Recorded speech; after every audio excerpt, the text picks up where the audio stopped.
Com poucas chances de classificação na Libertadores, o Corinthians também se complicou na Copa do Brasil. O vídeo de hoje do canal do Nicola repercute o dia seguinte do Timão em crise. Sobre o Corinthians, o negócio envolvendo Yuri Alberto só pior. Antes, deixa eu só me apresentar, me chamo Jorge Nicola, jornalista esportivo, e a missão por aqui é deixar você por dentro das últimas de mercado, bastidores, finanças e muito mais. Para não perder nada, só apertar esse botão vermelho de inscreva-se. Combinado? Bora pedir para você, se curtiu o vídeo, também deixa like porque ajuda bastante. Para contar que todo esse conteúdo é um oferecimento de Win, a casa que oferece o maior bônus do mercado. São 500%. Vem brincar comigo também na Win, super simples, só pegar o link que está no comentário fixo, faça seu cadastro e não esqueça de usar o código para ter mais de 500% de bônus no valor do seu depósito. Combinado? Sempre lembrando, casa de apostas é só para maiores de 18 anos de idade, jogue sempre com responsabilidade. Bora começar o vídeo com o tradicional giro de notícias. Quero destacar a grande fase de Malcom, ex-Corinthians com a camisa do Zenit. Ele é de longe o maior artilheiro da equipe e do campeonato. Nesse sábado fez 4 gols na vitória do Zenit contra o Samara. 5-1, 4 gols dele e outro gol foi do Claudinho. E o que mais chama a atenção é que o Malcom tem 22 gols no topo da artilharia do campeonato russo. O vice-artilheiro, que é o Promes, do Spartak, aparece com 5 gols a menos. É de longe a temporada mais artilheira da carreira do Malcom. Ele já marcou 25 gols, somando também as outras competições, com mais 6 assistências em 31 jogos. É certeza absoluta que pintará proposta boa ao Zenit e o Corinthians de olho. Como clube formador, vai ter direito ao mecanismo de solidariedade em caso de negociação. Hora de falar sobre o Corinthians, que corre sério risco de em alguns dias ter apenas o Campeonato Brasileiro para disputar. Copa Libertadores da América já anda bem complicada.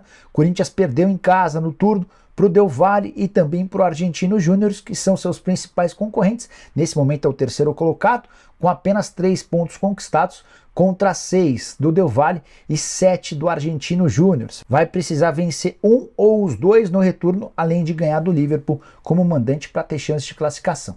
Já na Copa do Brasil a coisa deu uma bela bagunçada depois da derrota nessa quarta-feira por 2-0 para o Atlético Mineiro em Belo Horizonte.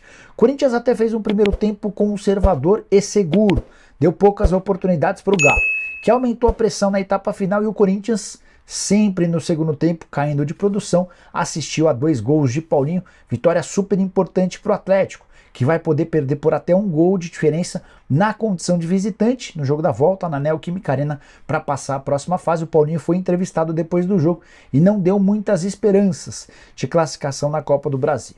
Vale a lembrança de que o Corinthians não vence há 6 jogos, nesse período 2 empates, contra Fortaleza e São Paulo, e 4 derrotas para Palmeiras, Del Valle, Botafogo e Atlético Mineiro. Queria contar também que o Corinthians, como visitante na temporada, já fez 12 partidas, tem apenas 2 vitórias, contra o Liverpool e contra o São Paulo. São ainda 3 empates e 7 derrotas. Aproveitamento de míseros 25% dos pontos na condição de visitante. Para completar, quero te contar que o Timão tomou gol em 9 dos últimos 10 jogos. A única exceção foi na vitória contra o Remo em partida da Copa do Brasil, com a lembrança de que o Remo é hoje o time da 3ª divisão. Apesar de tudo isso, Vanderlei Luxemburgo demonstrou otimismo na entrevista coletiva. Ele afirmou, abre aspas, no final do ano a gente vai estar disputando lá em cima, não tenho dúvida disso, fecha aspas. Quero fechar a parte do Corinthians com uma pergunta. Você acha que o Luxa chega até dezembro? E eu tô apostando que ele não termina o mês empregado. O Corinthians ainda pega na sequência o Flamengo fora de casa, o Argentino Júnior na condição de visitante e o Fluminense antes de fazer o jogo da volta contra o Atlético Mineiro pela Copa do Brasil.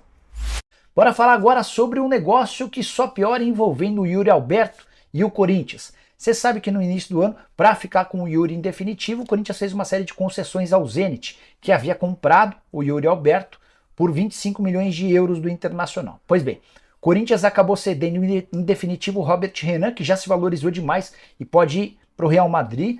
Mandou também o Duqueiroz, ou adquiriu os direitos econômicos do Duqueiroz. O Zenit passa a contar com o volante a partir da metade do ano.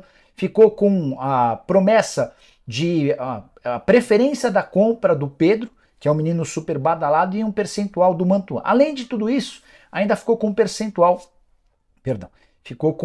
um percentual do goleiro Ivan, que hoje está no Vasco, e também com um percentual do Mantuan. Ninguém sabia ao certo Como é que ficou essa divisão em relação ao Mantuan?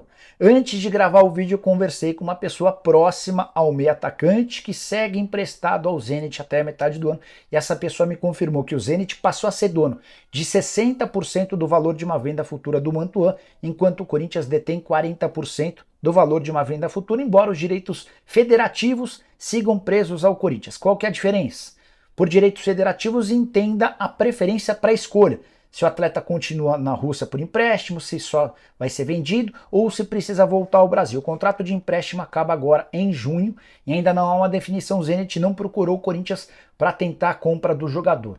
Mantua, que teve passagem razoável pelo futebol russo durante esse período de empréstimo, foram 25 jogos com 4 gols e 2 assistências. O detalhe é que dos 25 jogos, só 5 na condição de titular. Nos outros 20, ele acabou se tornando uma opção no decorrer das partidas.